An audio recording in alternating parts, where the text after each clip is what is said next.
The National Football League is competitive enough, but when all your division rivals are really good teams, it becomes basically impossible. And that perfectly describes this next division on our NFL division previews with the AFC West. Stay tuned for best bets, expert injury analysis, team breakdowns, and much, much more.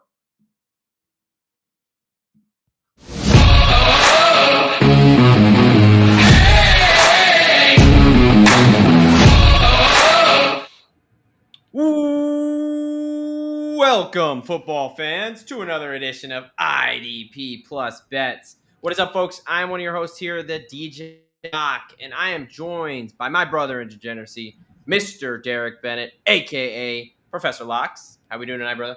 Not too bad, not too bad. AFC West, we are making our way back to the left coast with a star-studded coaching division. Right, coaching. I mean, A three lot of playoff teams last three year. playoff teams. We got Andy Reid, Pete Carroll, Sean Payton, and Jim Harbaugh. Like, It's got to holy be the smokes. best coach division, You would right? think so. I mean, at least like proven coaches too. I mean, Reed and A lot of Carroll vets. Yeah. have been doing it for a while. I mean, Harbaugh, both college and NFL. And Yeah, Carroll. I mean, all four of these guys have plenty of experience with the headset, and all of them have had success. yeah, yeah, We got three of the four have a Super. One has a national champion. Well, no, two have a national championship. Pete Carroll, I yeah, think, got one at USC. So yeah. No, that's a lot of hardware there. Yeah, Harbaugh made it to a Super Bowl, did not win, right. but everyone else did. I mean, I'm trying to think. It's probably got to be the best proven Oh yeah. coaches. Yeah. Oh yeah. By far, I Wow. would say. That's a good point. Yeah, I like it. Yes, we are talking the AFC West in another division preview here. We roll along with these NFL division previews. We are going to be talking team by team. We're going to be giving out our offseason addition, subtraction, looking at the offseason, what does this roster stand right now? Talk fantasy football takeaways. We'll talk analysis, and of course, every team. We're giving out our best bets for the 2025 NFL season. Before we head right into our division preview, we are smack dab in training camp. I think all 32 teams, as of today, recording Yep. this Wednesday, the 23rd of July, have reported a training camp. So we've got a lot of news. We'll go over some. I would say to get the most comprehensive news, injuries, up-to-date stuff, you're going to want to follow up on X. I'm at the Degen Doc, and Derek is at Professor_Lock2. We're kind of more up-to-date, minute-to-minute type things, putting out all the injury information there. But For we sure. are going to hit on a couple things, and we're going to start with some retirements here. We talked about Phillip Rivers last episode. Now we're talking about another guy in the Honey Badger. Tyrann Mathieu, absolute electric highlight film out of LSU, and was a very solid player. Only 12 years in the league, which is a lot, but a little bit surprising. I mean, he was lined up to be the team starter in New Orleans. Sounds like they were a little surprised. Yep. But they did sign free agent safety Julian Blackmon, former Indianapolis Colts. How do you feel? Like, is this massive downgrade, massive upgrade, or kind of a little bit of a wash here? I think it's at this point, it's probably more of a wash than anything. I mean, Tyrann Mathieu, the Honey Badger, absolute stud, an Right. amazing NFL career. Like you said, coming out of LSU, was a Heisman finalist when he was at LSU. Came into the NFL with a ton of potential, obviously as a defensive player, but also used to be quite the return man. Yeah. Played a little bit of offense back in his college. I mean, he all around great football player. Yeah. No, yeah, and I think I like Julian Blackmon. I think he's a good young prospect there. So at Yep. this point in Matthew's career, especially how late it is, like you said, I think the Saints actually did pretty damn well to fill that hole. No doubt. Especially if they were not expecting that. Yeah. A couple things we want to talk about here. A couple guys who are officially not reported for Oh, that. camp. The big one, well, both these really are massive, but Yeah. Trey Hendrickson's the one we talked about before, where it seemed like there was some optimism. Again, this guy is the most last year, has the most sacks out of anybody in the past 2 seasons in the NFL. Right. Bengals, he went home to Florida and is not at training camp there. And then the other one is Terry McLaurin, Scary Terry there. They're clear wide receiver one, someone who's huge in the development of Jaden Daniels. Yeah. He is not at training camp either. What are your takes on these? I mean, these are two massive, massive players. Oh yeah, I mean, honestly, to me it says more about the organizations that they play for. I mean, it's like you have Trey Hendrickson, who's the sack king. He's had the most sacks over the last 2 seasons in the NFL. Like, and then to your point with Scary Terry, I mean, Terry McLaurin was by far their wide receiver one and really helped Jaden Daniels have the rookie campaign that he had. Like, from a Commander standpoint and a Bengals standpoint, like, why are we not paying our own? Like, these are Right. proven guys that have been in the organization for quite some time. And we could say the same thing with Jerry down in Dallas with Micah Parsons. It's like, Right. what in the world are we doing if we're not paying the guys that have helped your organization to this point? It's not like you're pulling them off the street. Right. Yeah. No, you mentioned Micah Parsons, James Cook are guys that are practicing, but kind of in contract negotiations as well. Yeah, I agree. And I think, you got the Bengals and the Commanders, both these franchises and fan bases feel like they are in win now mode. And I And mean, both of which paid a lot of other guys some money this offseason. And it's like, right. where the money's just dried up. We haven't been thinking about this the whole time. Like, what are the holdups? I do think ultimately both do wind up playing this season, but Agreed. you never like the unnecessary distractions going into training camp. Especially just he's the best defensive player, and you can make an argument Scary Terry's the best offensive player for the Commanders. So two teams that are contenders for sure and are missing their really big pieces for them. So we'll keep an eye on those guys, and then just lastly, the Las Vegas Raiders, one of the teams we're going to talk about here, just recently signed safety Jamal Adams. Yep. He's been out of the league for, I think last year he's been dealing with in and out of the league, just injuries and stuff. Says he's healthy, good to go. I mean, he was an electric player when he was on the field, with the Jets and went over the Seahawks for a little bit. So familiarity with Pete Carroll, I think he could use him well. So we'll see. I mean, he's a little bit up there long in the tooth, but and he's one of the best in the box safeties. He was at least for a time. Well, hybrid safety linebacker kind of. Right. Not someone come up and lay the boom. Yeah. Right. Yes. He will absolutely be an enforcer and help you around the box, but probably can be exposed a little bit in the coverage. So it's pretty interesting that Carroll, obviously familiar with him, brings him in. So something to watch. All right. I'm excited for this division, so let's just jump right into it. We are starting with the Las Vegas Raiders. Some would say great home field advantage. Maybe a couple of potentially for other teams. Yeah, well, I mean, it's more of the sense that maybe you hope that you run into your opponents, get a little bit lost at the blackjack table the night before. There was a quote, actually. I'm going to see if I can remember it. But Geno Smith basically said, I'm going to find the quote because I don't want to mess it up. So I'm going to get through as far as Allegiant Stadium, like, absolutely beautiful stadium. I mean, it truly doesn't look like anything else around it. I mean, it looks like the Death Star, like everybody says, right, from the outside. And then it's always interesting how Raider fans show up because Las Vegas is still Las Vegas, and when it comes to sports, a lot of sports fans also like the betting space, like we do as well. So, what better way to find yourself to one of your favorite teams' games than, hey, let's join this with a trip to Vegas. Yeah, no, and it is kind of sad that Oakland Raiders had one of the most franchises and fan bases out there, right? The Black Hole, and they have some great fans, but they definitely feel slighted as everybody kind of moved out of Oakland and moved to Las Vegas. But I do want to just hit on this really quickly. The quote from Geno Smith said, "I didn't come to Vegas to roll the dice. I came to run the table." Pretty nice, I will say. Nice quote, Gino. That's He still knows how to write back, or didn't right. write back, or whatever the hell we're talking about there. But let's He, talk he about put these. some thought into that one. He did put some thought in that one. I didn't mind it. He had all off season to kind of cook that one up. So good for you, Right. Gino. But let's get into this. This Las Vegas Raiders team breakdown here.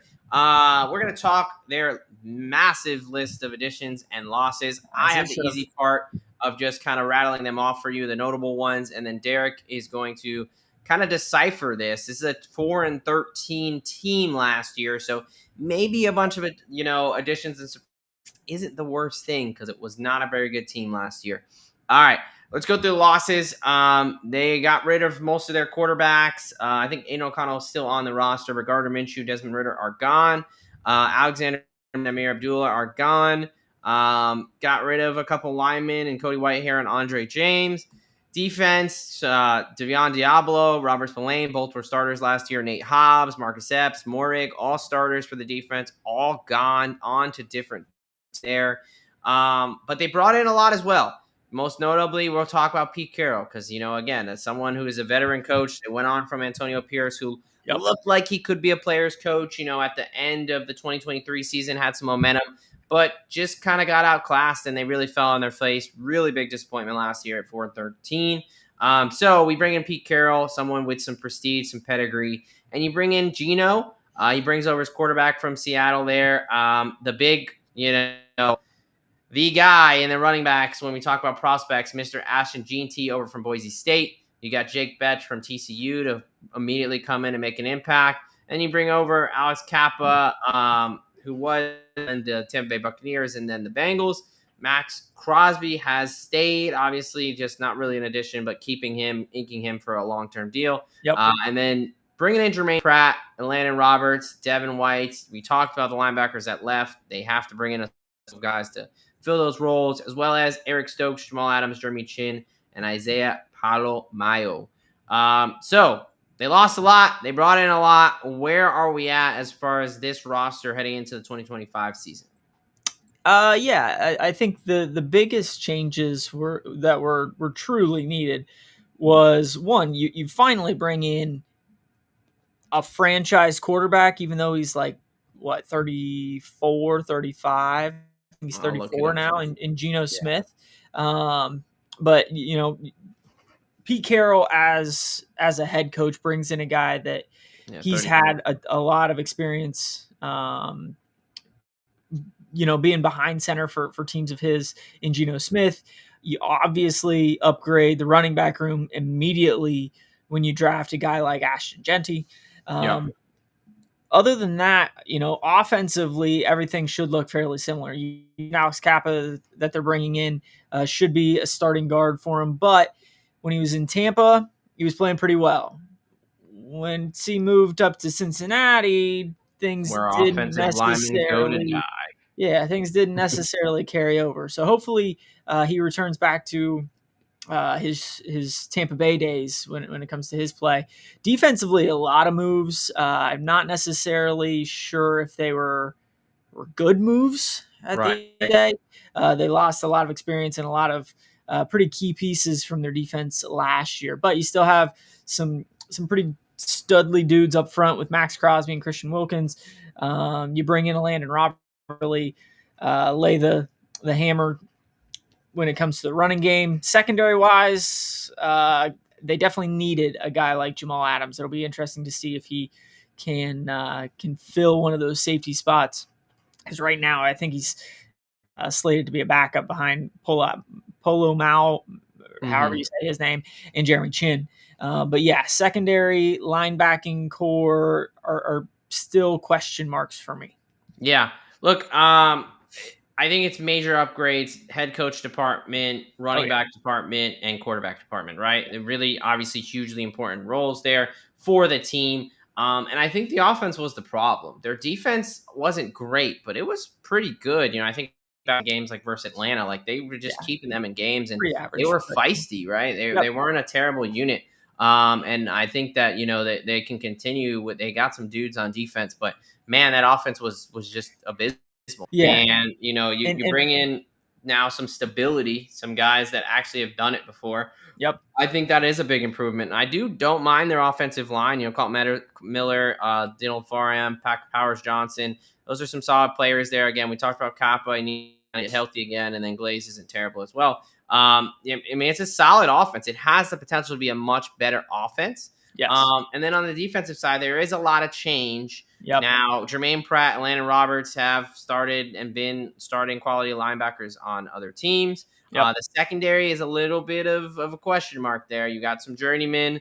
You got some, young guys and Darian Porter in their draft pick. Stokes Yep. is a guy who was a high prospect who hasn't been able to stay healthy. Darnay Holmes, a former John, who not the best really there, and the nickelback position. So they're about an average defense, but I Yep. think even going to an average to above average offense is a major step in the right direction compared to how bad they were last year. For sure. And I will say, I mean, Pete Carroll is known as a ground and pound guy and really a defensive mastermind as well. So, I mean, Right. even though you lose quite a few pieces on defense, you bring to fill holes.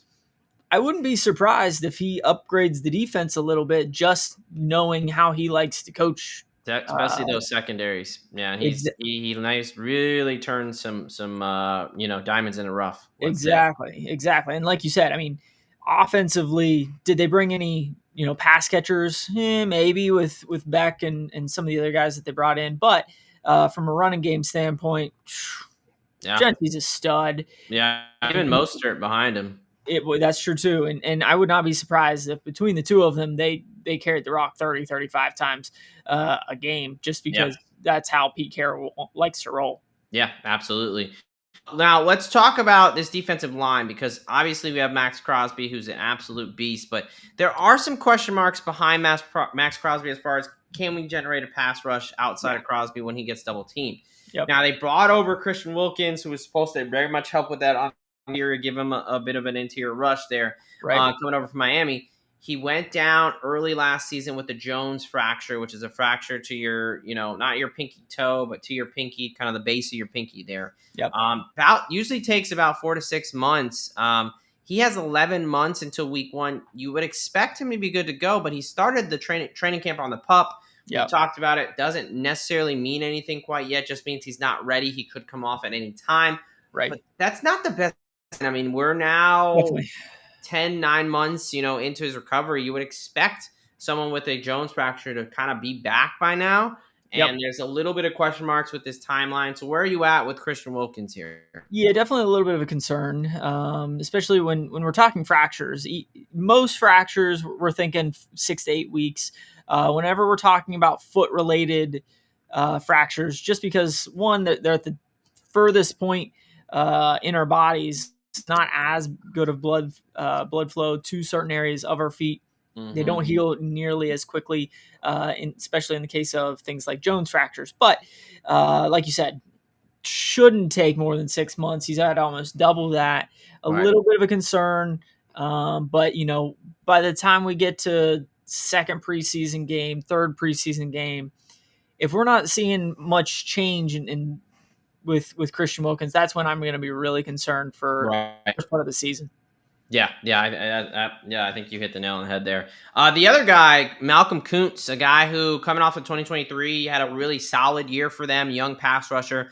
Unfortunately, just a couple before their week 1 game, he tore his ACL last year. Very tough injury to come back from, as far as major stabilizing ligament of the knee, required major surgery.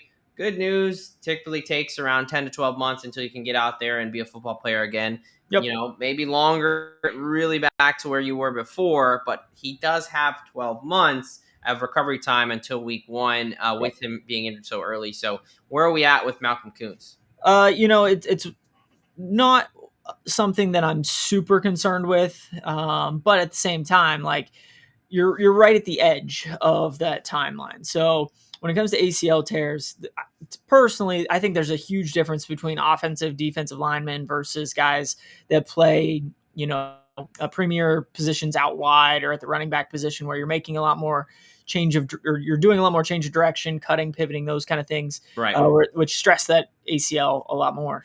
Usually when it comes to interior linemen, defensive linemen, these injuries typically happen because somebody falls on your knee in the Yeah. wrong direction, right? So in this case, a lot of times we'll talk about how guys can't necessarily trust their knee because last time they were out on the field it failed. Well, it didn't necessarily fail them. Some other 350-pound guy just fell on your knee. Yeah. So I think there's a little bit of a difference there, and I wouldn't be too surprised if he goes ahead and gets started week 1. Will he be back to his old shape of a couple years ago? It may take a few weeks. Yeah. No, but I think there is reason for optimism for Kuntz. The Yeah. Wilkins one right now, there shouldn't be, but there's kind of just with how it's handled, not giving the best vibes, we'll say off. So something to monitor there. All right, let's get to the fantasy football world here. We're going to talk about two guys in particular. One's pretty easy. Let's just talk a little bit about how awesome Brock Bowers is Yeah. because he's our Absolutely. tight end number one. And when we did our rankings, if you want to check out all of our top 25 rankings, go over to IDP Plus. We did a rankings episode for this season. He came in at number 10 for us overall. So that still is in a wide receiver one, RB type of, going in the first round. To us, he's worth it.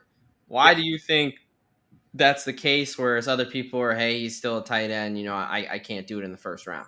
Well, I think it's one of those things where, Brock Bowers is a wide receiver playing tight end. Right. When it comes to fantasy numbers, it's like Travis Kelce of 3 or 4 years ago. It's just one of those things where he doesn't have too much competition in terms of target Nope. shares. Like you have Nope. Jacoby Myers there, who's going to get his from time to time, but other than that, you have some rookie wide receivers and guys that just don't really have much of my attention when it comes to catching the football. So from Brock Bowers' standpoint, it's like he's probably going to have 120 catches for 1,100 yards and 6 or 8 touchdowns just because there's nobody else to throw it to.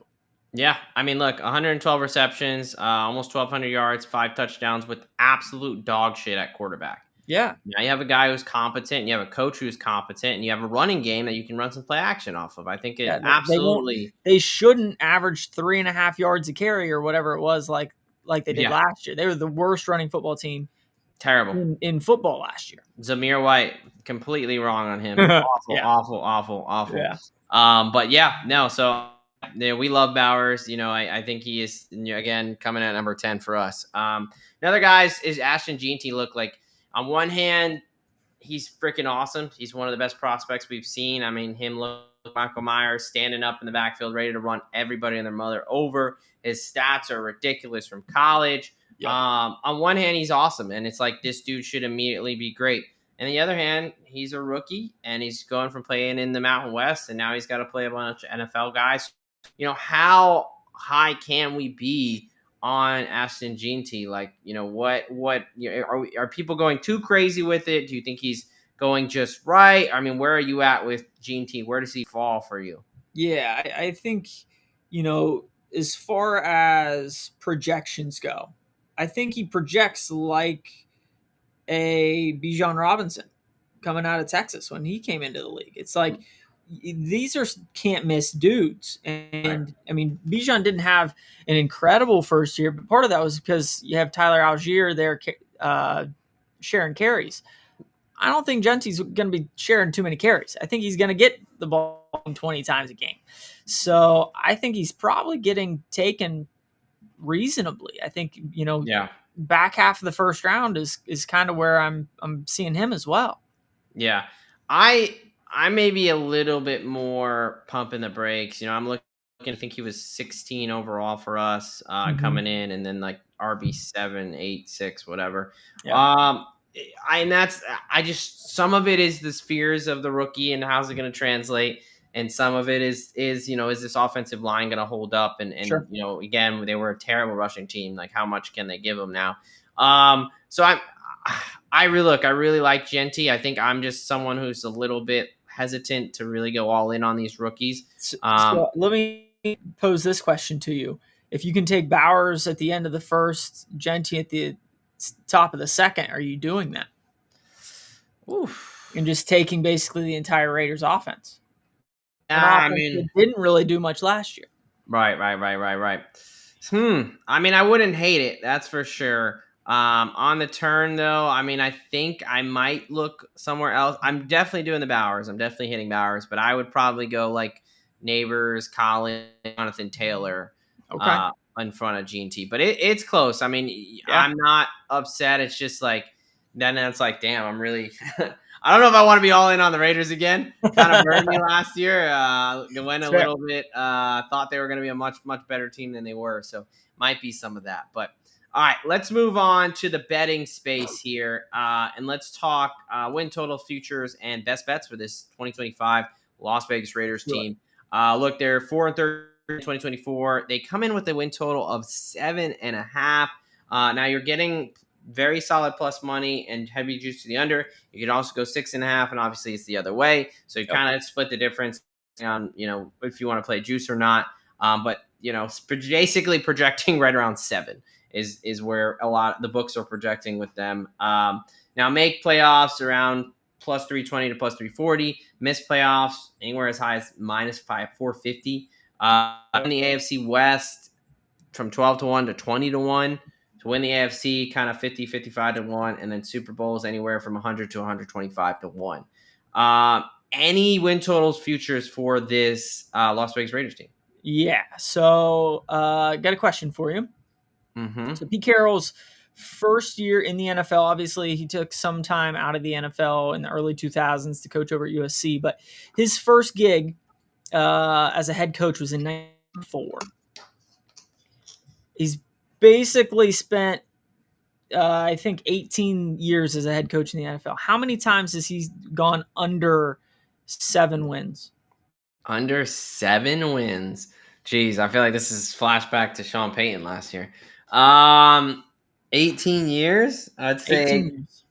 3 times. Once. Wow, His really? very first year with the New York Jets. He got fired after that year. Damn, And since cutthroat then, New York. he has won at least 7 games every year that he's been in the NFL. Yeah, okay. So in that case, I'm going over 6.5 for the Raiders at minus 145. I'll Pay the go juice. ahead and I'll go ahead and take the little bit of a pay cut. But just Yeah, historically, Pete Carroll wins games yeah, and bringing in a lot of moving parts. But we were a little bit higher on the Raiders last year. I don't necessarily know if it was all the play of the Raiders or if it was some coaching stuff or yeah, if it was just awful quarterback play. But when it comes to play calling, when it comes to quarterback, when it comes to running back, 3 key positions that they were really, really lacking last year, they had major upgrades. So I'm going over 6.5 at minus 145 with the yeah. Raiders. Look, you're not going to get too much pushback from me here. I ultimately did not pull the trigger there. I didn't want to pay the juice, and I didn't know if they'd get to 8. I do think they're a better team, right? Yes. I think they're definitely a better team than they were last year. The schedule's a little bit tough. Who do they play? They play what divisions there? It looks like the AFC South, and they play the NFC East. Yes. So not the worst. The South's a little bit beat up there, so not terrible. Got definitely some winnable games. I just thought it was a little bit big of a jump for me, getting over the 7.5. The 6.5 obviously would feel much better with. But I do think they're definitely improved, especially on offense. I think it's very hard to make an argument that this roster is not vastly better. So Yep. I don't hate the over there.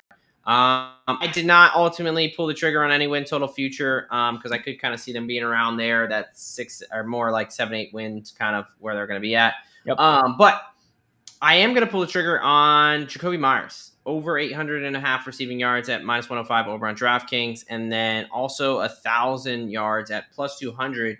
You can find that at Bet 365. Jacoby Myers is the wide receiver 1 on this team.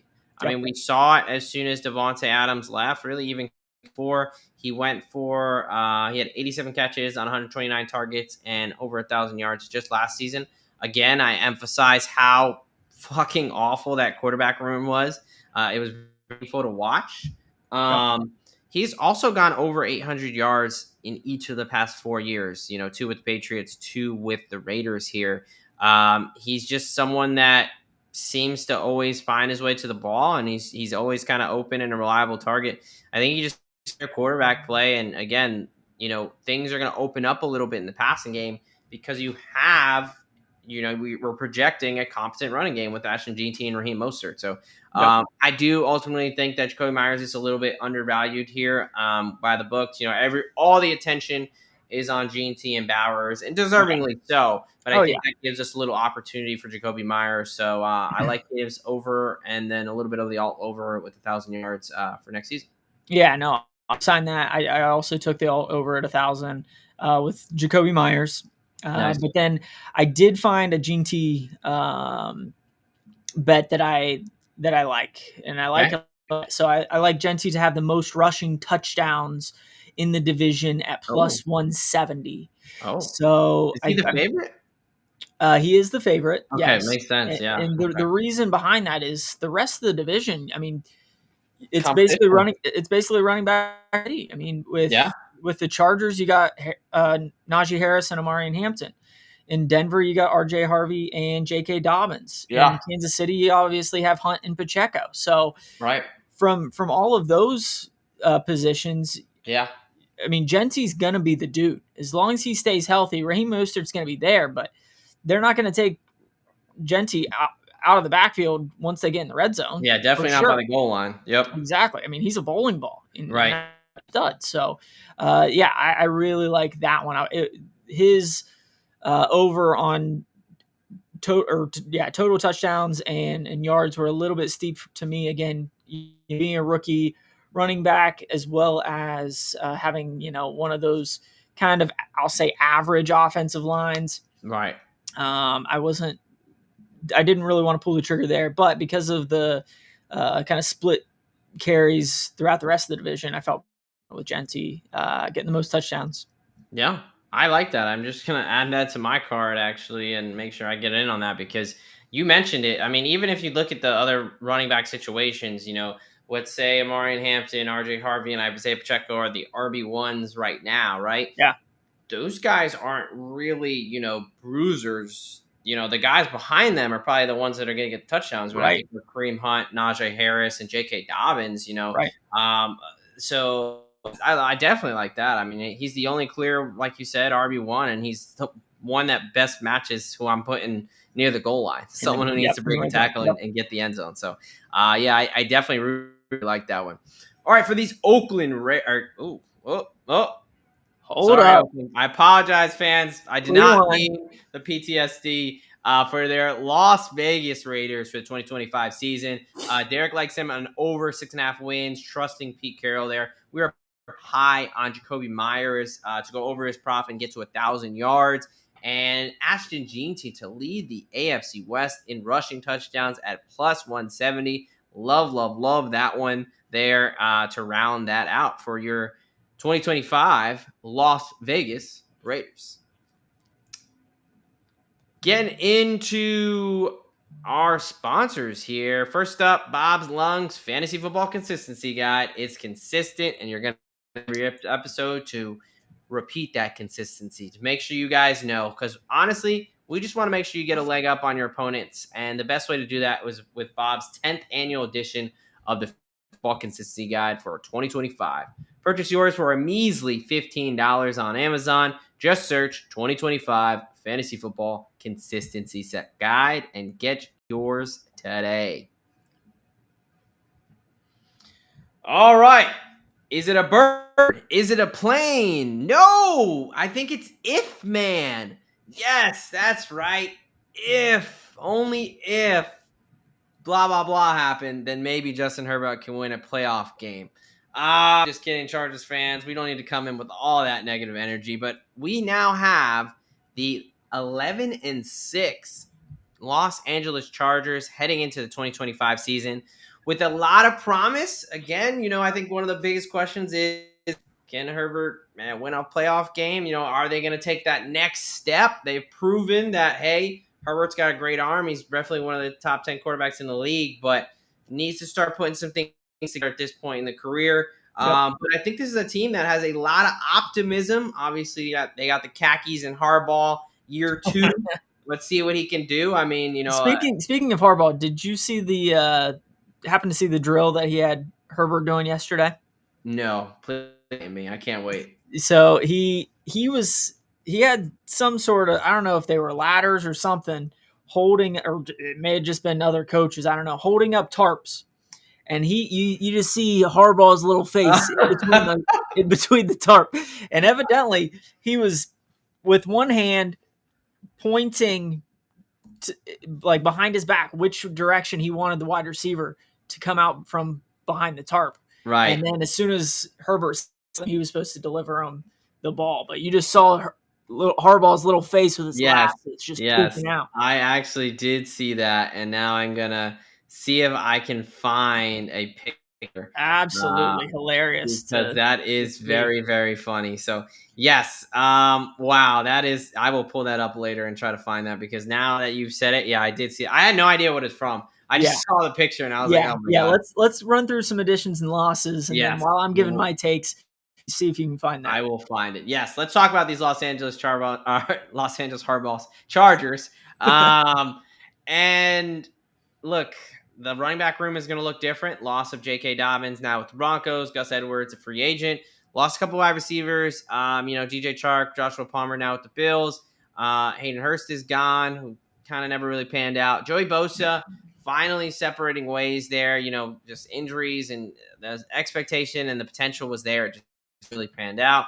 A couple defensive tackles gone, and then really some turnover in the cornerback room with Apple, Fulton, and Asante Samuel all moving on. Fulton now joining the Chiefs there. Additions. Looks like the UFL and the CFL will have to wait because Mr. Trey Lance is there to be QB number 3. I think he's 3 or 2. I don't even know is he the third string or the second string? I have no idea, to be honest with you. He is rightfully. He's the third string. He's behind Heineke. I was gonna say, listen to his quarterback room. Justin Herbert, Taylor Heineke, Trey Lance, and DJ Ugalele. Yeah. Yeah, yikes. Hopefully Herbert stays healthy. Got a whole slew of running backs in Najee Harris, Naheem Hines, and the big one, Marion Hampton, coming from North Carolina. Trey Harris, second-round pick out of Ole Miss there. A couple tight ends. Gadsden's a sneaky guy out of Syracuse with that tight end room a little bit open to some competition. Bring in McCaffrey from the Eagles, Andre James from the Raiders, excuse me. And then some defensive linemen in Akwe Jones and Deshaun Hand. And then they got to bring in some quarterbacks, so they left a bunch. And Dante Jackson, Brent St. Juste, and Tony Jefferson. A 5-12. Well, that's not correct. A 11-6. There we go. 2024 record there. Yeah, again, fire the graphics guy. We will get on the intern. We are not going to do that to you. 11-6 Chargers coming in to this season with a win total of 9.5 this year. Give me your takes. Let's see. Decent amount of changes here. Obviously, the running backs, wide receivers, defense, a lot of changes really all over the lineup. So how's this roster looking to you heading into this 2025 season? Yeah, I mean, the running backs,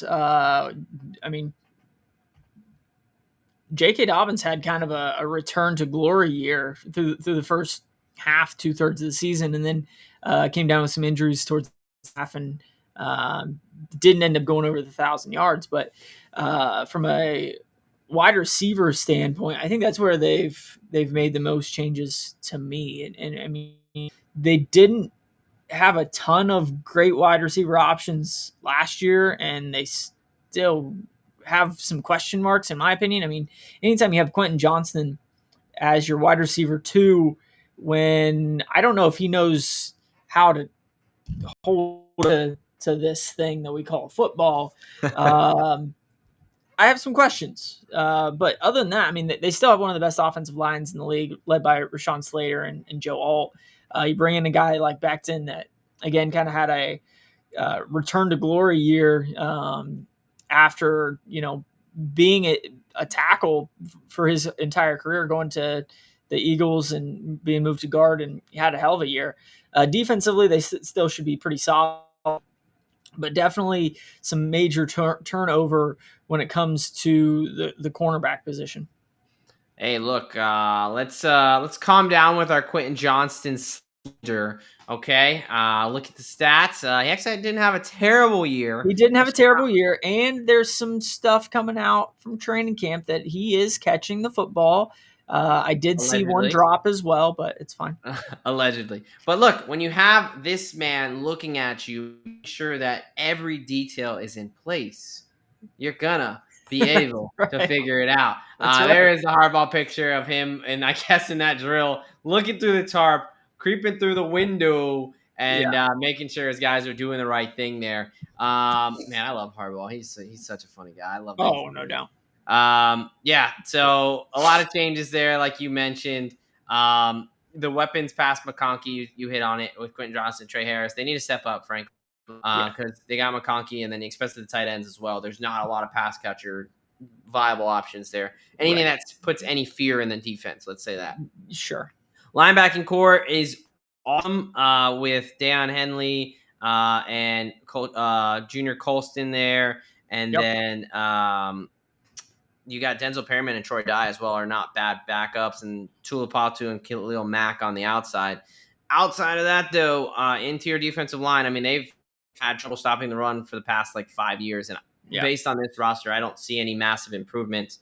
I mean, they changed some guys out, but I'm not super optimistic there. And then the Yep. cornerback room, Dante Jackson, Cam Hart, Tarheeb Steele, a lot of unproven guys. Dante Jackson has trouble staying healthy, so I've got some question marks there, and I think the main thing is Justin Herbert gonna flip the switch a little bit? Is he gonna be able to kind of take the next step, especially in the Right. postseason? I Yep. think is the major question. Let's talk injuries because they have a couple. The biggest one that we're gonna talk about here comes as a little bit of Fourth of July antics there with Najee Harris.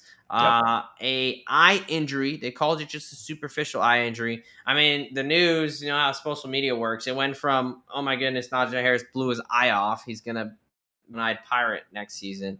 To his agent be like, no, no, no, it's just like a small cut. He's fine. He'll be perfectly good to go. And then now, I mean, he's on the pup, and we kind of haven't heard much. And every day that he kind of goes without showing his face, the more and more questions are going to raise. So a bit of an unknown, but how do you see this Najee Harris situation? Yeah. I mean, to me, it was an interesting kind of sequence of events. You sign Najee Harris, and then a week or two later, you draft Amarian Hampton in the first round. And I mean, both of us are Najee fans. I mean, he's been Yeah. an absolute stud his entire career when he was in Pittsburgh. He's never gone under 1,000 yards, but at the same time, um, you bring in a guy like Amarian Hampton, who's kind of the new toy to play with, and I would not be surprised if Amarian Hampton takes the horse by the reins in the first 2 or 3 weeks and really shows that he's a number one back. I mean, he's pretty much the RB2 going into the draft by most people's metrics. So running behind that offensive line, I would not be surprised if Amarian Hampton kind of shoulders the load. But at the end of the day, I do think they will work Najee Yeah. in certain points. I will say Harris on a 1 year deal for 5.25 million. Not the most money sunk into him. Still fully guaranteed, so they have Yeah. some commitment, but nothing long Right. term. So we'll see. Really should be kind of better what they think, but I do think at least early on they'll work them both in. But every day that passes, I mean, we need some clarity here on this eye situation. And then Cam Hart, cornerback out of Notre Dame, young player. Had a labral repair at the end of last season. Should be go. He typically more of a 4 to 6 month expected recovery timeline. He's got 8.5 months from when he got the surgery on January 15th. So should be good. Just kind of something to monitor Yep. going into training camp. Any major concerns for Hart there? Nope. Not anything here. I think it's just one of those things that timeline wise works out. And from a cornerback standpoint, like, you might reach up time to time to deflect a pass, but not all the time. Yeah, and I mean, this is an example of a guy doing something smart that we'd recommend. Hey, I've got something. Let me just go ahead as soon as the Get this season's fixed. over, like the day after they get knocked out of Yeah. the playoff. Let's get this fixed so it doesn't affect my next season. Yeah. Will Levis, Tristan Wirfs probably should be taking notes here. All right, fantasy football world, we're coming at you. A couple guys I want to talk about here in the fantasy space, and that is one of the pass catchers in Trey Harris. I Mm. think that he's someone who, he's healthy. He's going to be out there now. He's practicing. I liked him a lot at Ole Miss, and he had injuries issues a little bit on and off the field, but when he was out there, man, I mean, I remember a couple plays he made against my Gators. He's a solid receiver. Sure. I like Harris there. I do think that he has the ability to step up and be a little bit of a sleeper for them. So I do want to mention him. But the thing I want to spend time on is talking about, we kind of did, but the running back room, the Hampton versus Harris situation. I mean, Yep. right now, everyone and their mother is on him, and they want him to be the guy. But what say you? I mean, again, we are a little bit of Najee Harris fans, but what do you Mhm. think the split is going to look like? And when do you think Hampton's going to take over by week 4? Like, what's your prediction for this? Yeah, I think overall, it'll be interesting to see how when will we see Najee first is the first question, and if he does end up missing a couple of weeks here, how does Hampton play? Because if he really takes things by the reins and shows that he's an every down workhorse of a back, like Harbaugh's just going to keep feeding the Hot you know hand the there. hot hand exactly. So I don't know if Najee will necessarily get a fair chance if he misses the first few games. If he does, definitely see this being kind of a running back committee or running back by committee type of team. Yeah, I mean, you can basically get Najee for half the price of Hampton. Yeah, Hampton going around RB 16 to 19, Harris going from 30 to 38 RB. So you can get Najee a lot cheaper, obviously, which yep, makes sense. I mean, he is a little bit of a guy. So I still think there is some value in Najee Harris. I do think he is going to be agreed. heavily involved. He runs, he's kind of a little bit of 3 yards in a cloud of dust, which to many people that's frustrating. To Harbaugh, that's exhilarating and slightly probably turns him on. So, Gets him arousing, going. the word. So, yeah, no. So I think that Najee is still going to be involved. The I thing does definitely throw a little bit of a wrench in this. So Yeah, I'd probably hold off on clicking the Najee button until I at least get like, let me at least make sure your eye's not, popped out of your socket or anything crazy like that. Because they did just sign Naheem Hines, so they haven't really been super forthcoming. But assuming the agent's correct and things are okay, I don't mind clicking the Najee Harris button pretty late in the draft there. yep, So all right, let's move on over to the betting space. Again, the 11-6 Chargers coming in from last year. 9.5 win total can get pretty much minus 110 either way there. Futures wise, they are minus 130, minus 140 to make the playoffs, plus 110, plus 115 to miss. To win the AFC West, anywhere from plus 280 to plus 310. To win the AFC, anywhere from 11 to 14 to 1. And then to win the Bowl, anywhere from 25 to 28 to 1 there for your Los Angeles Chargers. What say you, my friend? Where are you at with this team? yeah. I think the team ultimately takes a little bit of a step back. To be honest with you, I mean, we talked about it before. I mean, this division is pretty damn good anymore. I mean, you have four of the best coaches in the league Right. at the helm in one division. So just within the division, you're looking at six pretty tough games. But then you also have the Chargers facing up with Washington. Um, I wouldn't be surprised if Minnesota's defense can kind of keep them reined in a little bit. They have to Yeah. play Pittsburgh, they have to play Philly, they have to play Dallas and Houston. So, I mean, they have a pretty tough pretty tough schedule, and I think the Raiders are taking a little bit of a step forward, and you still have the Broncos and Chiefs in your division, who were both playoff teams last year. So I think they've made a lot of moves, but I don't necessarily think it's gonna equate to more wins. Yeah. From a running back standpoint, you might have gotten a little bit of an upgrade, but everywhere else, I think you've probably downgraded. To be honest with you. Okay, so you're going under 9.5 wins there for the chart at -110. Yep. Um, okay, I'll pick it back off that a little bit. I'm gonna fade them in a little bit of a different way. Give me the Okay. Los Angeles Chargers to finish third in the AFC West at +210 over on DraftKings. I think they're a better team than the Raiders, although I do agree the Raiders are improved. I think they're worse teams than the Broncos and the Chiefs, which we'll get to here in a little bit. But I mean, that's in this most simplistic way. I mean, this kind of made sense for me for them to be at third.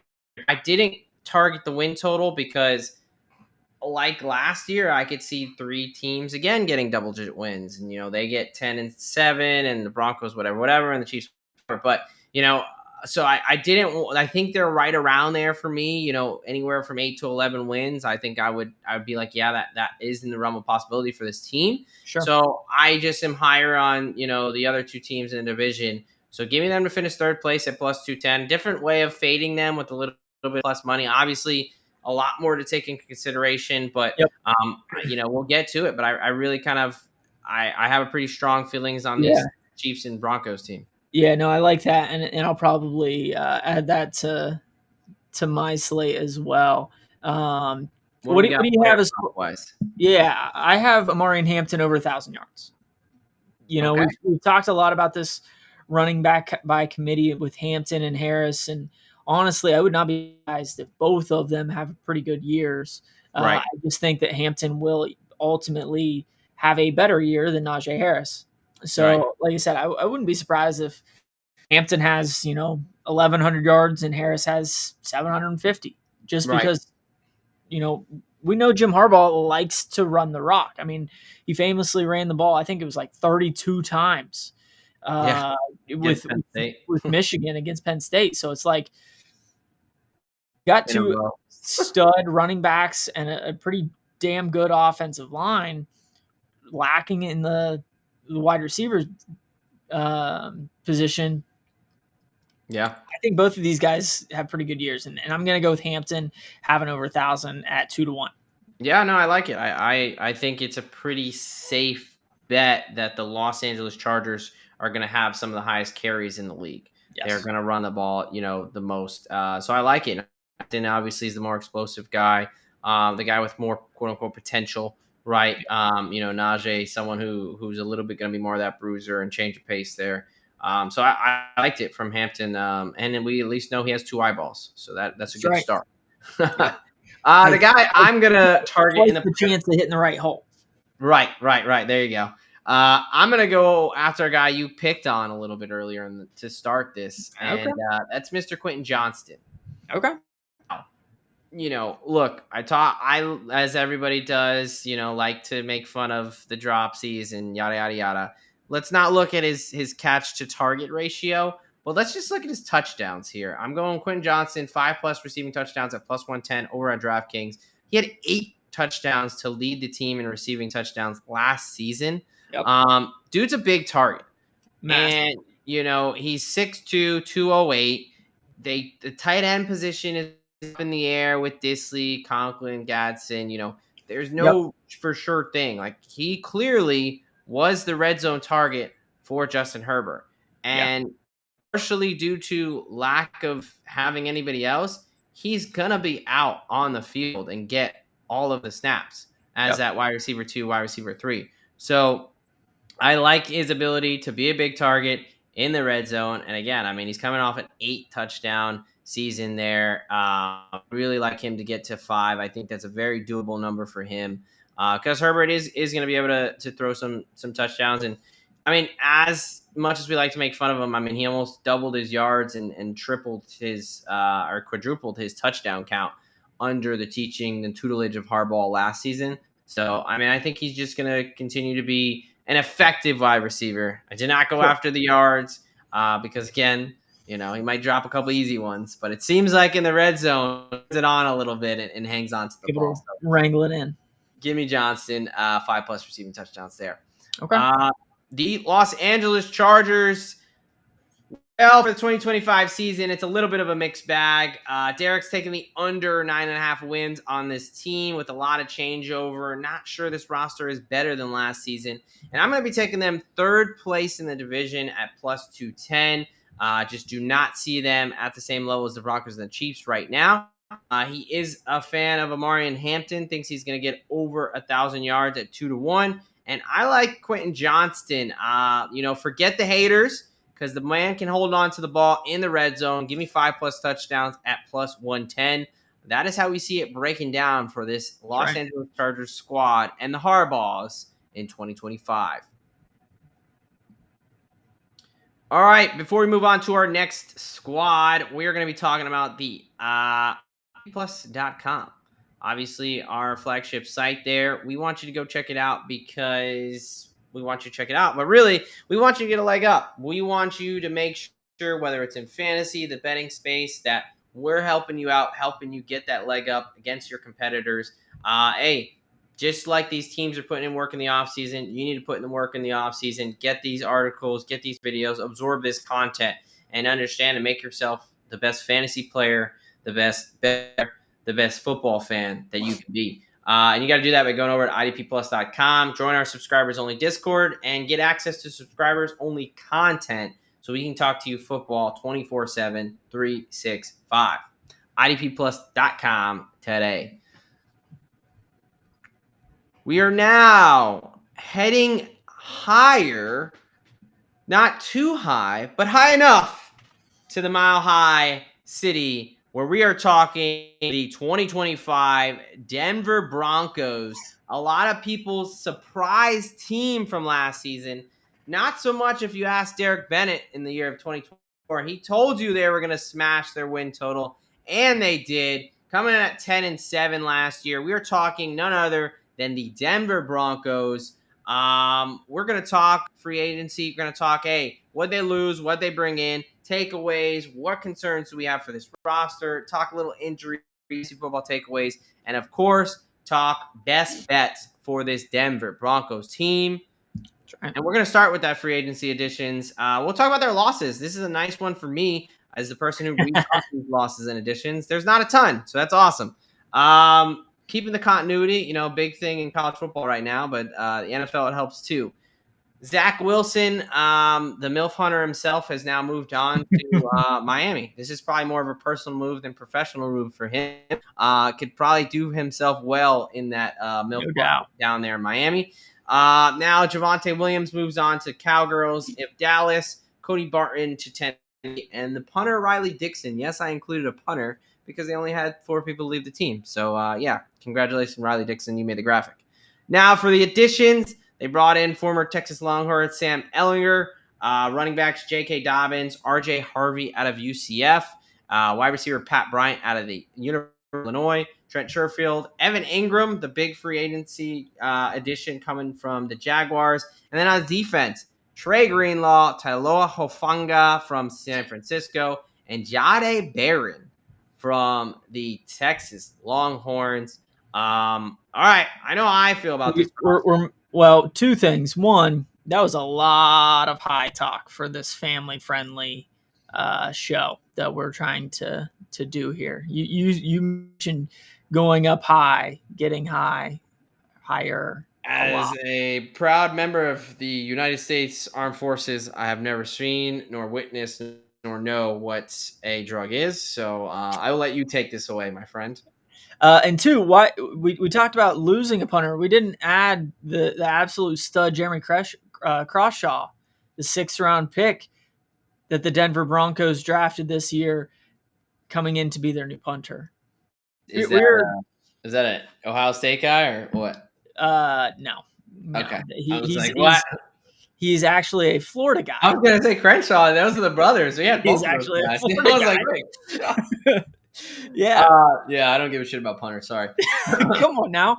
At IDP Plus, we talk about football as a whole and not just offense. We talk about defense and special teams, 21 players on the field when they Exactly. play. Anyway, Tell me how you feel about this roster. From this offseason, obviously they didn't make a ton of moves. Their level of consistency of bringing guys back pretty damn solid, really. And to me, they made some upgrades at two key positions, and one of which was the running back room, bringing in a guy like J.K. Dobbins and R.J. Harvey out of the draft. Right. We know that Sean Payton kind of just likes to spell his running backs from time to time, but you get a guy like R.J. Harvey who's pretty close to some other guy that they had in New Orleans. In my opinion, Wow. that does pretty well. Okay. So I think it kind of does go back to the days when you had Ingram as well as Alvin Kamara. Alvin Kamara. Thank you. So I think from a running back standpoint, they should be a little bit better. They have an amazing offensive line, probably a top 10 unit in the league. But Top then you 5. also bring in a couple studs on defense over from the 49ers in Greenlaw and Hufunga. And then one of my favorite additions from the entire NFL was Evan Ingram. Yeah. Who's a catching machine. I mean, he from a tight Once end. he left the Giants, he was. Yeah. Well, that's fair. That's fair. Yeah. I mean, but Ingram kind of, I guess, quietly became a pretty solid tight end down in Very solid. Jacksonville. I mean, Very solid. he's definitely a good addition. Although they did bring in what I would consider a wide receiver 2 behind Sutton. That's probably the one area that they didn't add that I would have liked them to. Yeah. No, I agree. Running back upgraded, tight end upgraded, linebacker with Greenlaw and the safety position upgraded. Like you added 3 key pieces in Greenlaw, Hufanga, and Barron to an already really good defense. Right. I mean, arguably the best NFL defense last year. Yep. So I love this roster. Yeah. And you have Sean Payton, who has shown he's a reliable and really solid head And you have coach, Bo Nix, who's an up and coming potential right? star who You has give some him moxie and, yeah, and he doesn't can use his doesn't leg. mind doesn't You mind give using him his a legs. Great guy. I mean, more reliable running game, a better pass catcher over the middle with Ingram. We'll see what Pat Bryant can do. And you still got Vele and Mims there. I mean, like you said, wide receiver 2 would be like the perfect situation if we could get another guy outside of Sutton. But beggars can't be choosers. I think this is a really solid roster coming into the year. Let's talk injuries. Dre Greenlaw, there was an so the more that we've got away from this, the more I've read it, and like there was a report that Greenlaw hurt his quad training, which he did, but it was that it was season threatening and that basically he tore his quad off the bone, blah blah blah. That report was reported unverified out of San Francisco. It was the only site that reported that. It was like NBC San Francisco or some shit. He has a quad strain. Which worst case would be 6 to 8 weeks, and he's got 4.5 months from when it happened in April. So he's gonna be fine. But I think that's hilarious that San Francisco is trying to shit on him a little bit on his way out the door. But it seems like they dodged a bullet with Greenlaw. Now, I do want to talk to you about Alex Singleton.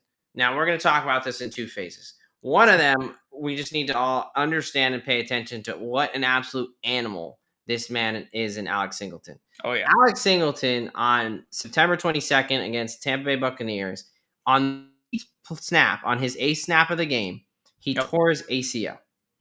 He then proceeded to play every single snap after that, finished the game where they beat the shit out of the Tampa Bay Buccaneers, and then was like, hey, coach, my knees, bother me, kind of whatever. Finds out he has an ACL tear. Out for the season, whatever. What an absolute monster. I mean, we talk about guys playing after an ACL tear, like, Hines Ward without the surgery and whatever. But I don't know if I've ever heard of a guy injuring himself early in the game and just finishing the game and still leading the game in tackles. Right. I mean, he was like an effective guy. Like, that's incredible. Yeah. Now, what we'll talk about more is the injury itself, ACL tear, expected recovery timeline 10 to 12 months. He's got 11 and a half months. So Yep. now you tell us, what can we expect out of Alex Singleton for this 2025 season? Yeah, I mean, it's probably a good thing that they brought in Greenlaw at backer position because I mean Singleton timeline wise, it's going to be tricky those first few weeks in my opinion because Right. obviously after that game back in September, he missed the entire rest of the season, and just again timeline wise, you're coming up to where we would be okay with guys returning. We'd love another month or two. Yeah. Yeah. No, and you mentioned it. They do have Shrinaud and Drew Sanders. Drew Yeah. Sanders, the decent, really nice kind of linebacker out of Arkansas, who dealt with some injuries. Shrinaud stepped up for them last year when Singleton went down, so they do have some options. I think he Yep. is going to be able to start week one, but like Derek said, I think it's going to be a little bit slow going there. Greenlaw will have to pick up some of that slack. So let's head to the fantasy space and let's talk one guy. Let's talk Evan Ingram. Yeah. I mean, so when we did, let's see, when we did our rankings, let's see where he came in at for us. He came in at number 8 for us for next season, tight end 8, which is a bit higher than what he's going now. Mm-hmm. Why are we so excited for Evan Ingram? Because he was an absolute PPR nightmare from a tight end when he was in Jacksonville, and he got an upgrade when it comes to the quarterback position and head coaching position. Yeah, Evan Ingram is a guy that, like you said, when he was with the Giants, like he was okay, but he yeah, wasn't necessarily a star. Once he got down to Jacksonville, he really started to blossom. And I don't necessarily think the move on to Denver is a bad thing at all for him. It was kind of one of those surprise moves for me, honestly. But I think he just fits very, very nicely into that Sean Payton offense and can really fill that kind of old school Jimmy Graham type position from back in the day when Sean Payton was down in New Orleans. yeah. No, I mean, yeah, he's coming in. He's kind of drafted around tight end 10 right now, depending on Yep. where you're at and whatever. Yeah. But yeah, we're a little bit higher than market because I think he has the potential to be the number 2 target on the team. Yeah. I And think. honestly, he has the potential to break into the top 5 tight Yeah. end Oh yeah. position wise. I mean, it just really depends on how they end up using him and how Vele and Mims come on as wide receivers. But Right. right now, I mean, he's a clear number 2 option. I think Sean Payton and Bo Nix want to use the tight end. They wanted to use the tight end last year. They just Yeah. didn't have anyone step up between Right. Troutman, Dulcich, and Kroll. And, it was just kind Right. of like a revolving door of guys that just aren't athletic enough to do what they wanted to do. Right. So, I think Evan Ingram walks into a great situation on an already very functional offense. And I think he can make this offense that much better. Yeah. So, yeah, Evan Ingram, both a guy we are high on this season. Now let's talk bets and let's talk this team here. 10-7 last year, making the playoffs, then getting bounced by the Bills in the wild card. They come in with a win total of 9.5. You can get a little bit of plus money on the over on FanDuel, -105 over on DraftKings. Playoffs are around -110 to -140. Miss the playoffs, you can get anywhere from -106 to +115. To win the AFC West, +330. AFC, anywhere from 14 to 18 to 1. Super Bowl, anywhere from 28 to 30 to 1. True. Where are you at with this Broncos team? Do you have a play on their win total future at all? Yeah, I do. I'm taking the over 9.5 at -105 over DraftKings is what I got it at. But yeah, I think they have a fairly similar season as they did last year, if not end up winning an extra game or two, just because of the additions that they've made. You have a competent head coach in Sean Payton, competent quarterback that he absolutely loves in Bo Nix. And like we've been talking about, they made some key upgrades at some key positions this offseason. So I think they will at least get double-digit wins, if not roll it up to 11 or 12. Yeah. I'm gonna take you one step further there. Yeah. I'm also on the 9.5. Again, you can get +110 over at FanDuel, or if you want to do what Derek did and waste your money a little bit, then you can do that too. So yeah, I like this team on the over for 9.5. Gonna be them plus 110. Okay. I'm also gonna take them to win the division, AFC Okay. West at plus 330 at FanDuel. Okay.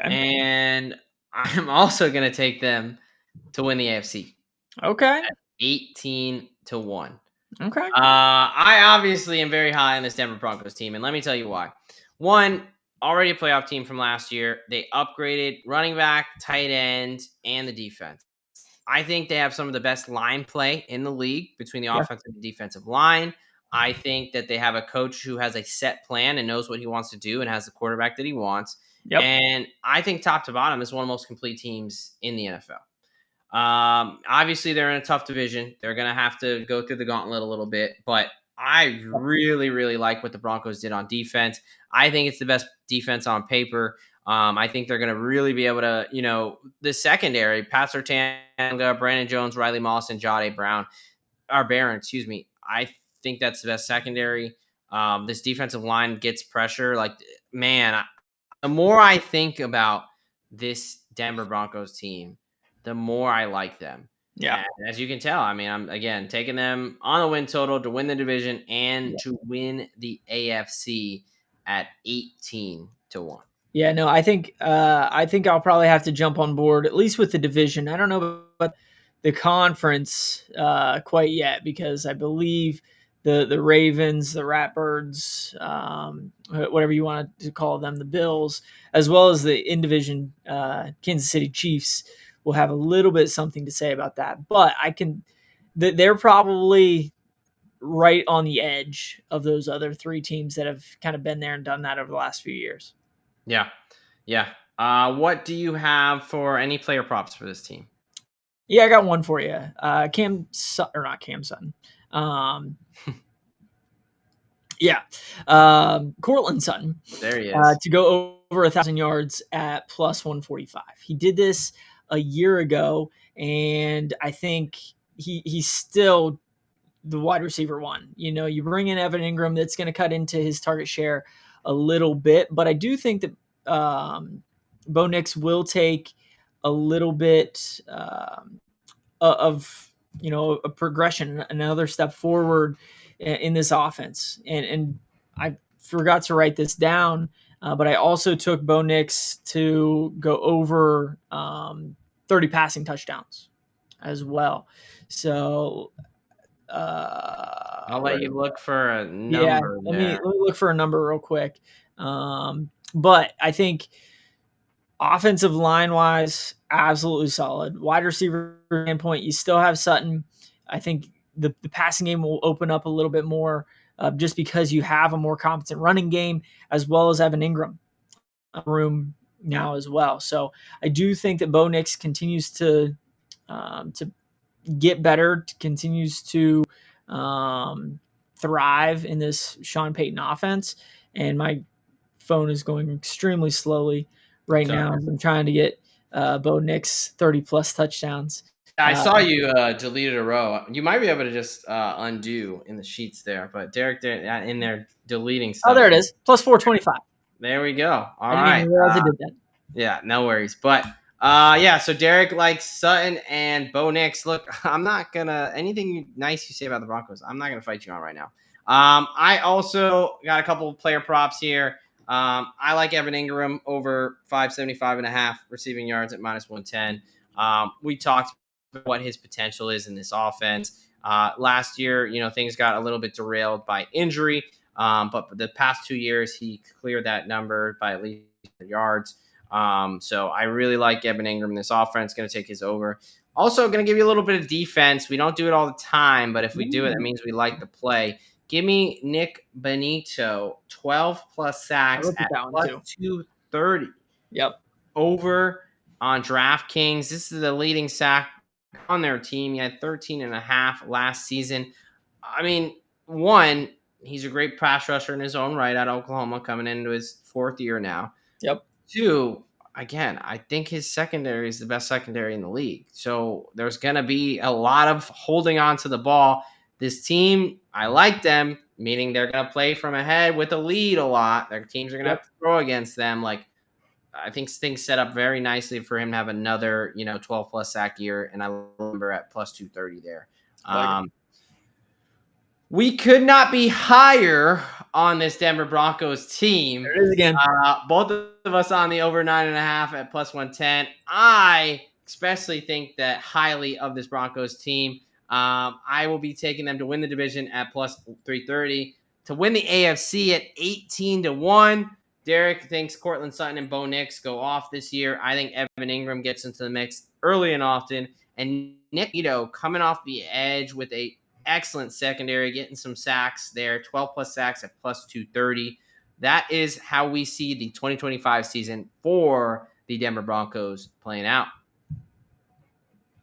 All right, we're getting to our last team here in the AFC West. But before we do that, I got to tell you guys about the Fantasy Football Expo. It's coming up. It is a couple weeks away, August 8th through the 3rd in beautiful Canton, Ohio. Get your tickets today at thefantasyfootballexpo.com. Check out our new fan packages and join us and other well-known content creators at the NFL Hall of Fame Village. Also, if we're talking fantasy, we're fast draft fantasy. Look, folks, 20 seconds on the clock. That's all you need. You know what guys you want to target. Nobody wants to sit in the draft lobby for 20 minutes trying to do a draft. All these drafts are under 10 minutes. Most of them under 6. And we'll make this sweeter. $50 for free using promo code DGen plus Degen Doc. Download the app, use promo code plus Degen Doc, deposit $50, and boom, you walk away with the free. Gotta love free money. $50. All right. We are moving on to a team that last time they played, not so great for most of the country, and definitely not anybody on the Chiefs' kingdom there. We're talking about the Kansas City Chiefs coming off in a great 2 season that almost saw them get their 3rd Super Bowl in a couple years. But unfortunately, that team that cannot be named took them down. But we're off the rear view. We're looking forward, and we're looking at one of us profited off of fading these Kansas City Chiefs that we're about to talk about. But don't worry, Chiefs fans. I will have the intern blurb that out, that monstrosity, because we're not talking about that game. Training camp started, so we are looking forward to the 2025 season. And we're going to do this. We're kicking off with the Chiefs here. I'm going to run through the offseason additions and subtractions. Derek's going to tell us what it all means. We'll talk fantasy football takeaways, injuries, and finish it up with our best bets for this Kansas City Chiefs team here. All right, looking at the losses on this roster, there's quite a few. Starting with Carson Wentz, who is clearly just a mole and a spy, vile city of Philadelphia. You also have Samaje Perine moving on to Cincinnati. You've got a couple of wide receivers in Hardman, Hopkinson moving on as well. DJ Humphries, Joe Thuney are moving on. Thuney getting traded to the Bears there. Are getting, actually, I think he was just a free agent. Uche and Derek Nade from the defensive line, and Tershawn Wharton, was a up-and-coming piece there that's moved on to Carolina for a lot more money, and then just going over to New Orleans to help that secondary of the Saints. Additions, just because he has a great mustache, Gardner Minshew, even though he was terrible on the Raiders last year. Elijah Mitchell coming over. I heard a quote that they're trying to make him kind of in the Jerick McKinnon role, so we'll see how that works out. Big additions really for me is the hopeful future left tackle for the Kansas City Chiefs, and that is former Buckeye Josh Simmons, coming, just 9-10 months off of patella tear. He is already taking first-team reps in training camp and looks great. And then the second-round pick out of, I believe, Tennessee, Omar Norman Lott for the D-line, and then Mike Edwards and Christian Fulton in the secondary there. So not a ton of changes. Again, when you do make a Super Bowl, you probably don't have to change a ton, but some definite, hopefully impactful changes to this roster. How do you see it? Yeah, obviously the biggest loss is Joe Thuney, who's an absolute stud of a guard that played tackle for the better half of the season, it seemed like, last year. But they bring in a guy from the Ohio State University in Josh Simmons, who didn't play football at all last year, but was an absolute stud his entire career in Columbus, Ohio. Was projected to be the top tackle in this draft going into last college football season. Had his patellar tendon tear in camp leading into the season. It's the entire season, but absolute stud at tackle that they've really been missing for the majority of Patrick Mahomes' career. Yeah. But as far as the interior offensive line, I do have a little bit of a question bringing in a guy like Mike Caliendo. But other than that, I mean, you lose a couple wide receivers that are names in DeAndre Hopkins and McCole Hardman. You still have Rashee Rice, Worthy, and Hollywood Brown there. We still got Travis Kelce. Defensively, they should still be pretty damn solid. They still have one of the best rosters in the league. Yeah. No, I think the biggest thing is going to be that left tackle, Josh Simmons, who looks really good in camp so far. We'll see when the pads come on what he looks like. But yeah, I mean, if this team had a left tackle in the Super Bowl, I think things could be a little bit different. I don't know if it'd be a 30-point swing, but that was huge. They were missing, again, Joe Thuney's a great player, but he's not a tackle. And they had him out there just because he was the best option they had. They couldn't find the guy.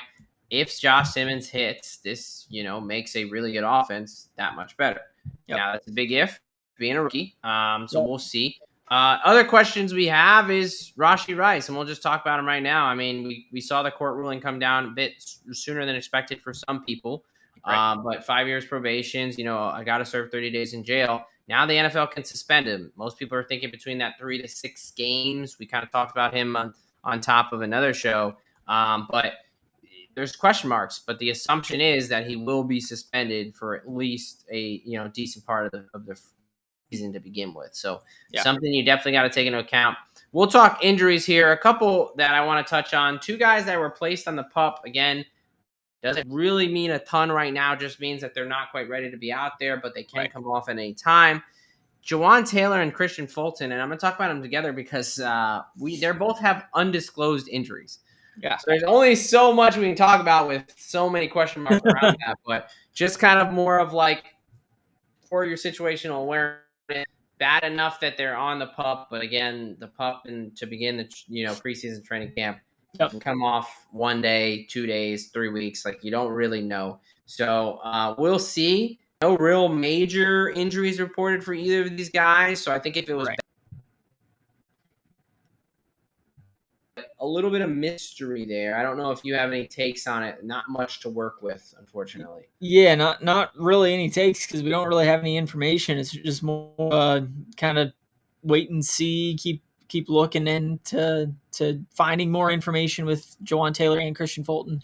We're both slated to start for this Kansas City Chiefs team. So until further notice, I got nothing. Yeah, no, and I definitely do not blame you there. Well, let's head on over to the fantasy space and talk about some things that we have a little bit better of an idea. And I say a little bit because we're still waiting on that Rashee Rice suspension news. Yeah. But let's talk about the receiver room. With this news, Rashee Rice is definitely falling closer to around wide receiver 20 plus now. When he was creeping up towards like wide receiver 10. Is that low enough for you to kind of take a stab there? Would you rather pivot with a guy like Hollywood Brown, Travis Kelce, or Xavier Worthy? Where are you at with this Chiefs wide receiver room? Worthy going around wide receiver 25. I think it really just kind of depends on, to me, it kind of depends on how my draft is suiting up. Because Rashee Rice, if he's on the field, he's an absolute stud. And has been Patrick Mahomes' kind of go-to guy over the last couple of years when he's been on the field. Like I said, it just kind of depends on the situation where I've selected guys in the draft. If I've already have 2 stud wide receivers, he's definitely a guy that I'm considering because once he gets back from that suspension, he will be their wide receiver 1. There's no question about it. At the same time, you got a guy in Xavier Worthy who had a fairly solid rookie campaign, but it'll be interesting to see how Andy Reid works him in, with some of the creativeness that Andy Reid has, with that absolutely blazing speed that comes with Xavier Worthy. Yeah. No, I think you kind of nailed it pretty well. Before this whole situation where you're like pretty much guaranteed he's going to get suspended, Yeah. I liked grabbing Worthy for a much cheaper price.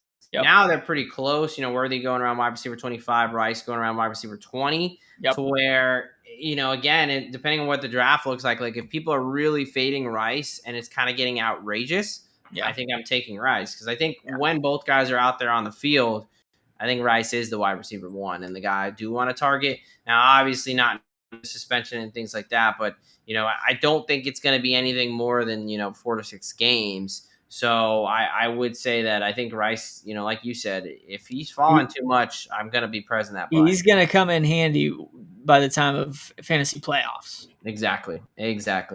All right, let's move on over to the betting space here. The 15-2 Chiefs, who just keep on winning, they come in with a win total of 11.5. A little bit of plus money to the over, under 120, minus 125. To make the playoffs, they are heavy favorites. So much so at minus 450 at some books, minus 380. Make the playoffs anywhere from plus 290 to plus 340. Or sorry, miss the playoffs anywhere from plus 290 to plus 340. To win the division, minus 110 to minus 120, because they've just done it the past, 5-6 years. 7 years. To win the AFC, anywhere from plus 425 to plus 300. And then to win it all, plus 750 all the way up to plus 850 over on DraftKings. Where are you at with this Chiefs team? Anything futures, win total? Obviously, one of the top dogs coming into this 2025 season. Yeah. I am going to continue fading the Kansas City Chiefs just like I did this past year in the Super Bowl. And the reason behind that is I think pretty much every other team has gotten a little bit better. The Chargers to me have stayed fairly stagnant, but I think the Broncos are coming on strong. I think the Raiders got a little bit better this offseason and a competent head coach. So those 6 division games are all going to be pretty tough games in my opinion. Yeah. You also have the Kansas City Chiefs playing a 1 seed schedule, so they're going to have to play Washington, they're going to have to play Detroit and Buffalo and a lot of other tough teams outside of the division. And let's not forget that, yes, they were 15-2, but 10 of those 15 wins were by 1 score last year. Yeah. So it wasn't like they were a dominant 15-2 team. They didn't really start to show any dominance until they got in the playoffs and were able to sneak by the I think it was the Chargers. Texans. It was the Texans, and then I can't remember who they won. Bills, Texans, Bills, and then So I think, I mean, yes, I still think they're going to be one of the best teams in the AFC, but I don't know if this is going to be a 12-13 win team again. Yeah. No, look, maybe it's the fact that I will be finding myself in Kansas City for the next couple years here shortly, or maybe it's the fact already. It's not a bandwagon, but hey, look, I've learned to not say anything about T Swift, anything negative at least. But no, I'm not gonna look. I kept flipping back and forth. I was like, I do think this, are they 11.5, 12 wins is a lot. And then I kind of looked and saw they've only not won 12 or more games one time since 2017. Yeah. And they won 11 games, I think, in 2022 or one of those years. So Aaron and Patrick Mahomes do this. They win 12 or more games very consistently. So it's a very tough kind of right on the edge for me. So I'm ultimately going to have a play on the win total. I almost did the over, but then I'm like, damn, I'm pretty high on the Broncos. Sure. Was like, maybe the under. But I also don't know if there might not be a little bit of a Super Bowl hangover, back-to-back Super Bowl hangover after getting absolutely blown out by the Eagles. You know what cures hangovers? Some Kansas City brisket, some Kansas City barbecue. That could cure a lot of things. No, I mean, I really don't. I kept flipping back and forth, so no play Yeah. for me. So I'm not going to shit on your under too much there. I will talk about a couple plays I do have for this team. Patty Mahomes over 4,050 and a half passing yards at -110 on DraftKings. I think that a couple things here. I think that he's a guy who has consistently thrown for at least 4,000 yards almost every year in his career. He did not hit this number last year. He was about 100 yards shy. But since he started playing in 2018, he has only missed that number one other time by 20 yards in 2019. And I think this might be one of the best wide receiver cores he's had collectively. Now, I don't think anyone is at the level of Tyreek Hill. However, I think between Rashee Rice, Xavier Worthy, Hollywood Brown, I think it is his best wide receiving core. I also could see the defense taking a little bit of a step back there and him needing to throw the ball a little bit more there. So I really like Mahomes to get back on the saddle and get over 4,050 and a half passing yards. Okay. And then the other guy that's kind of going to go with this, so I'll just throw it together. Marquise Hollywood Brown over 575 and a half receiving yards at -110. He's a wide receiver 3. Obviously, last season he didn't get a ton of burn due to breaking his clavicle in the preseason. Right. But as a guy who was a wide receiver at one point in his career, I mean, he's gone other than last year and the year before by 1 yard. He went over this number each of his first 4 years in the league. And we know Rashee Rice is going to be suspended for some time. So he's going to be the wide receiver 2 at some points, early on in the season. He's going to build that chemistry, and he's going to be out there. They run a lot of 3 wide receiver sets. I think Hollywood Brown is going to benefit from some of this. I think he's going to go over 600 yards. So, I'm a little bit high on the passing game here. I think they bounce back a little bit, whether that's because the defense regressed or whether that's just because they have some really solid wide receivers. That's how I'm playing it for the Chiefs. What say you? Yeah, I got one other kind of bounce back bet for you, and that's Travis Kelce. I don't want the Swifties to hate on me too much, so I'm gonna give out a positive Travis Kelce take here. Travis Kelce came into the league way back in 2014. Since then, he's only gone under 5 touchdowns twice. Last year was one of those. He only scored 3 touchdowns in the regular season. The only other time was way back in 2016. So give me Travis Kelce, 5+ touchdowns at -150. Travis Kelce, he's getting up there, and his time and energy are starting to go other places to I don't know. Evidently, he's coming back with to training camp with a new haircut and all kinds of things. But retirement has to be around the corner sometime. And if this is going to be it, I would not be surprised if Patty Mahomes makes sure that Travis Kelce has his own Eras tour as they go through this upcoming season. Wow. Cute of you to throw in the Taylor Swift reference. I like it. The Kansas City Chiefs coming off that 2025 Super Bowl. Derek thinks there's going to be a bit of a hangover in the water in Kansas City, taking the under 11.5 there. I think Patty Mahomes and that passing offense are able to back a little bit. Give me the over on him and Marquise Brown on the passing receiving props, respectively. And Derek also believes that Travis Kelce will be able to shake it off his recent touchdown woes and gets over 5 touchdowns there, -150 over on DraftKings. That's how we see it for these Kansas City Chiefs in this 2025 NFL season. Did it. About 90 minutes in, we did it. We got through an AFC West division that honestly is going to be really good. I feel like we've talked about quite a few divisions. AFC North, AFC West, NFC North that are going to be extremely competitive and really, really good. And it just more and more we talk about it, the more jacked up I get for football. I was going to say the exact same thing. It's just the more divisions that we're getting into, we have 2 left. We only have the AFC South and East remaining.